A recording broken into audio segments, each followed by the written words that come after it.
mentioned there was another thing that was sort of performance-oriented, and that goes back to Miss Ginder's Second Life, was that every month we have a sand table where we played in time when there was break, or you finished, you could go work on the sand table. But every holiday there would be, we would fix it up. We would make little pipe cleaner people, and it would be Halloween, and then it would be Thanksgiving, and then, but it's like that little table was a performance in itself, you know. You had to sit.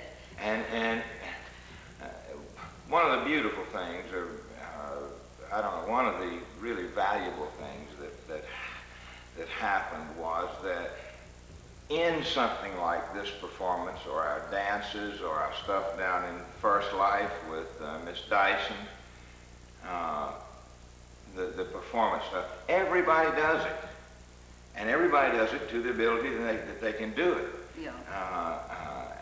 You know, if it's folk dancing and you've got one leg, you sit there and wave your arms.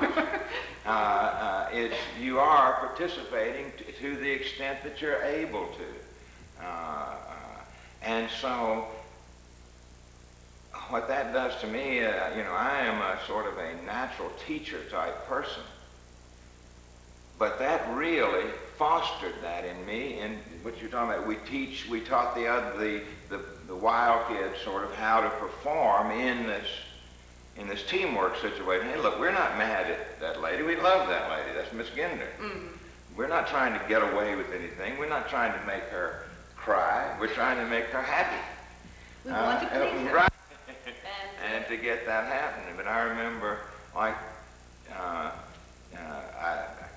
Terry West, we were doing something with it was a Christmas thing, and we had the different animals at the creche, and poor Terry was a sheep, but he didn't have ears.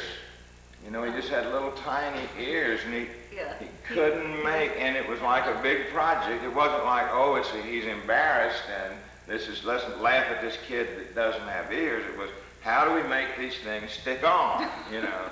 And we all did it, and, you know, and then when he came out as the sheep, everybody was so proud of him that there he was. And to me, you know, things like that. Then as a teacher, when I'm looking at a student that is limited in some way, whether it's intellectual or what, I know how to ask for, I want that part of you that can fit what I'm doing here. You can do. You can't just, don't use something like that as an excuse not to. Do what you can with it. And I mean, that was an organic thing that I feel like came with me. I don't want to jump in and to me, what says organic the best is when I was in these lives, a guy that was 1 year above me, and I would come up to Second Life, and there he is, and then he goes and graduates to Third Life, and then I catch him the year after that, was old dumb Mac Sheldon. And Mac, in the public school, he would have just been considered somebody who isn't very bright. He would have flunked out. He would have done, by the time he got into high school, he'd have been stamped as a non-functional. And you know, sometimes it was funny, but it was like he was just not quite in sync with what was being taught. But at organic, hey, that's fine. In other things, he is very much in sync, and he's just doing great. Well, years later, when I was at graduate school at Alabama, I ran into old Mac up there in Tuscaloosa, and I said, "What are you doing here?" He said, "Well, I'm in school." And I thought, well, that's so nice that after all this time, he's still trying, and organic gave him that he can try. And we talked for a while, and he said, "Well, I've got to go to a fraternity meeting in a few minutes." And I said, "Doesn't seem like a fraternity type guy." I said, what fraternity are you in? He says, Phi Beta Kappa.